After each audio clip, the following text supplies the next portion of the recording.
So in 2020, I started to work for a seafood company based in Portland, Maine. And I love to work for this company for a few different reasons. The first is that we were mission-driven, focused on supporting local commercial harvesters and sourcing sustainable seafood from our local seafood system. And the other thing I loved was I got to work with high-end chefs, Michelin-starred James Beard award-winning chefs from around the country that turned the fish I sold them into these beautiful, gorgeous, inventive, delicious dishes that were so much more than just the fillet. But as that year progressed, I started to realize something important about the work I was doing. And that was, in many cases, the fishermen that I bought fish from likely could not afford to eat at the restaurants I sold their fish to. And then more than just affordability, I started to ask myself, who could even access the fish I was selling? Who was I feeding with this fish? Was it something that was only a luxury product, or was it a way to make it more accessible to everyone, regardless of their income? So later that year, we started to work with a nonprofit called the Maine Coast Fishermen's Association that ran a program called Fishermen Feeding Mainers. And through this program, they would purchase local fish, give it to us to cut and then freeze, and then they would donate it to soup kitchens and food pantries and public schools, food insecure communities within the state of Maine. And they showed me that not only could seafood become accessible, but it also could become accessible to the folks who need it most, to food insecure communities. MCFA started the Fishermen Feeding Mainers program in 2020 out of the COVID-19 pandemic. And in fact, many of these programs started to pop up around the country, including here in San Diego through the Fish to Families program, as people started to realize that local seafood could in fact provide solutions to food inequity. Fishermen Feeding Mainers had two main objectives. The first was to support Maine's commercial fishermen. Since 2020, they've purchased around $1.2 million of locally caught seafood. And the other was to feed Maine's food insecure communities. Since 2020, they've also donated around 800,000 meals. But an important thing to know about this program is that they are also mainly funded through COVID-19 relief funds.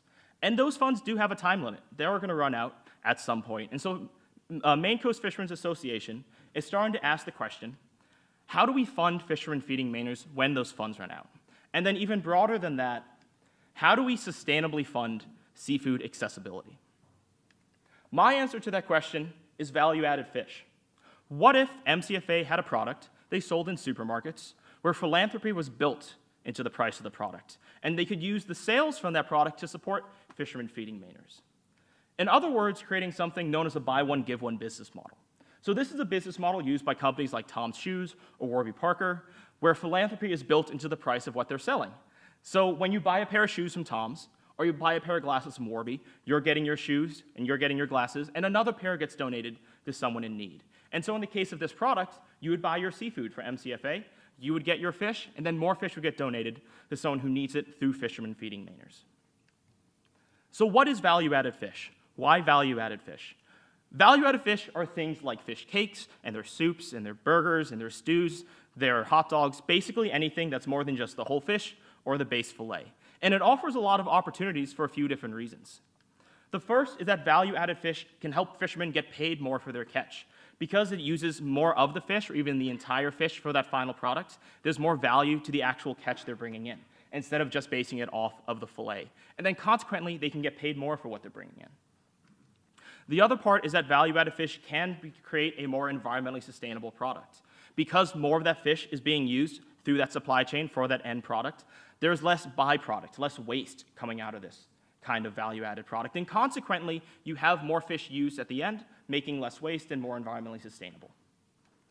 And then finally, value-added fish tends to be worth more by consumers. How much money would you pay for a couple extra hours in your day, or to have a restaurant quality meal at home whenever you want it? That's what value-added fish offers, is convenience. And a lot of people are willing to pay a higher price for that. And because they're already willing to pay more for it, it's a lot easier to build in that price of philanthropy into a product like this. So MCFA had the idea to use value-added fish to fund Fishermen Feeding Mainers. Where I came in was to focus specifically on that next step. What are the market opportunities that exist that would help MCFA create a successful business and create a successful product? So I first started with market research. I wanted to understand how MCFA should market themselves compared to existing companies and their products. So I looked at nutritionally. Are these companies pushing protein or omega-3s? Are they using specific words to identify what they're selling? Or do they have a philanthropy story or a sustainability story that makes them stand out amongst the other competition? I then looked at the products that MCFA would be directly competing with, particularly how many substitutable value-added products are there in Hannaford's and Whole Foods supermarkets, because these are the two supermarkets in Maine that MCFA already has access to through their current partnerships. And through this research, I've identified two kinds of products MCFA would be competing with. The first, something known as a common product boundary. So for example, in this case, a consumer is looking for a salmon burger. And so they're choosing between different brands of salmon burgers. They're generally right next to each other in the retail area, maybe in the same freezer, the same section of the supermarket. They're both seafood, and they're usually competitive on a common basis. And because of that, they're fit within this as something you would be commonly finding competitive with MCFA's product. And then the other kind of product is known as a substitute product. In this case, a consumer is just looking for a burger. So maybe they're going seafood, maybe they're going meat. These generally are not in the same area of the supermarket. They're generally different markets because one is beef and one is seafood, but they do offer the same form and they offer the same function. They're both burgers. And then consequently, they may not be commonly competitive, but they are substitutable, so they offer another kind of competition to MCFA. And then finally, I was looking at the supply chain itself. What fish species, what harvesters, what processors, what distributors or packagers does MCFA have access to that they could use for this kind of product? So I first look at ground fish data from the Portland Fish Exchange to understand what kinds of fish species could MCFA use and which ones have sufficient supplies that they could rely on. And the other thing I looked at involved the actual processors and distributors that MCFA currently partners with to understand what opportunities exist within those current kinds of partnerships.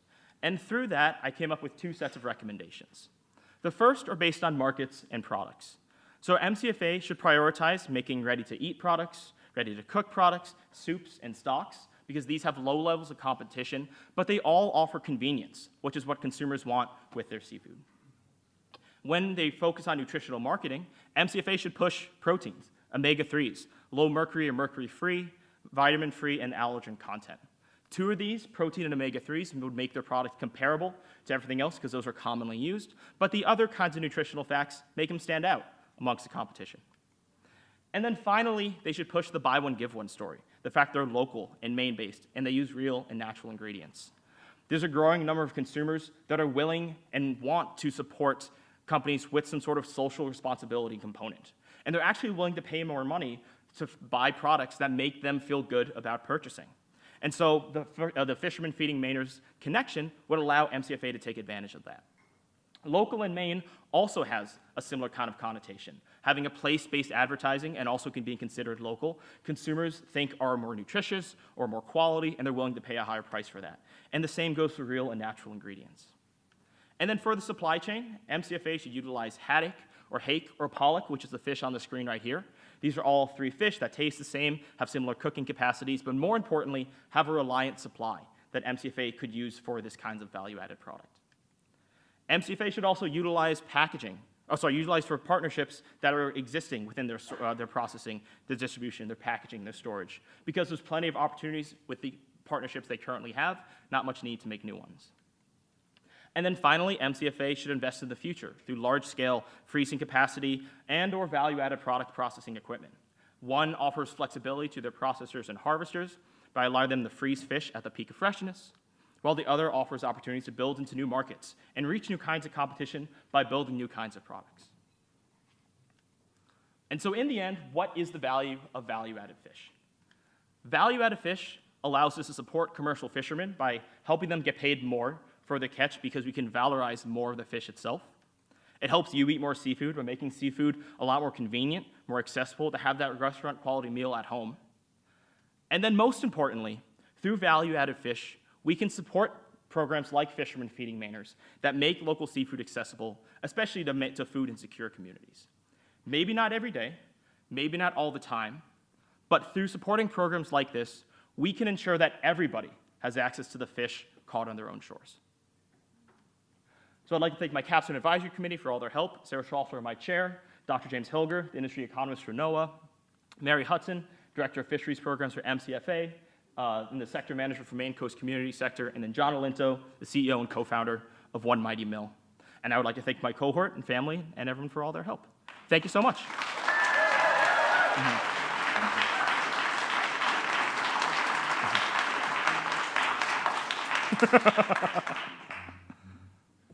Great job there. What new insights about supply chains or developing a product for the marketplace did you gain from this experience? I feel like the biggest one, I think, is that there should be like specific thoughts on what products you're going to make. But from the research I was doing, it sounded like what makes a successful value-added product is more about sufficient supply chains and good marketing.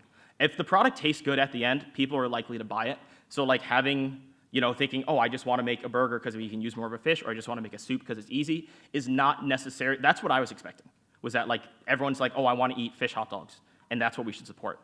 But instead, it was more so, I just want to eat higher quality fish. I want something that's accessible. I want something I feel good about purchasing. And nothing was specific necessarily on the product types as much as the story, the sustainability, and the convenience of what was being offered. And so a lot of that can be solved through efficient supply chains, and a lot of that can be solved through good marketing compared to other competitors. Are you going to stick around San Diego now and get it going here?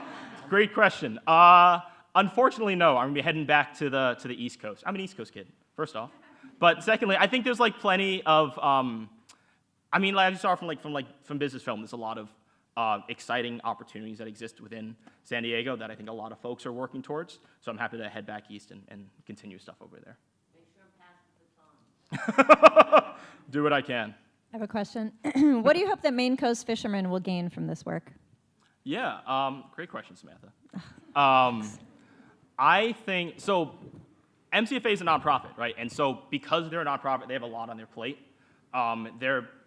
Something like this, they actually already have, I would like to clarify, a value-added product in place. But it wasn't necessarily intentionally created from the ground up. It just kind of happened, which is not to say a lot of work didn't go into it. But the goal of this was to kind of do that next step of what if they intentionally created something to help produce it. And ideally, through this product, or through this project, MCFA would have the groundwork to develop more intentional relationships to allow themselves to create a product that actually could be used to support fishermen feeding Mainers. I think like the biggest goal out of something like this would to kind of like take a lot of the legwork off their hands, because again, they're a nonprofit. Their goal is supporting commercial fishermen. Their goal is feeding people. Their goal is helping out Maine's commercial fishing communities. This kind of more like capitalist-focused work is better done, I think, in a lot of ways by the partnerships that they can develop rather than by the nonprofit themselves.